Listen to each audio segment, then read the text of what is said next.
প্রিয় বন্ধুরা, চলে আসলাম গ্রামের সেই আমাদের চিরচেনা ফুটবল খেলার মাঠে। এই দেখেন কচিকাঁচা বাচ্চারা এবং ইয়াং জেনারেশন যারা আছেন সারা মাঠ প্রস্তুত করতেছেন ক্রিকেট খেলার জন্য আয়োজন মুহূর্তে। পাশেই দেখেন কৃষানি ধান নেওয়ার কাজে ব্যস্ত, আর এদিকে বাচ্চারা দুষ্টুমি করতেছে, আবার রেস্ট করতেছে।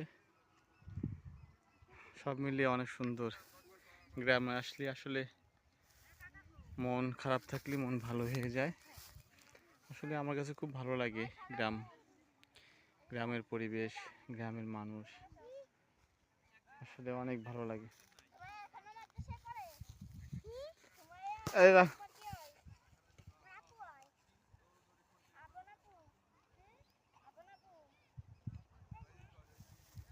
জানি না,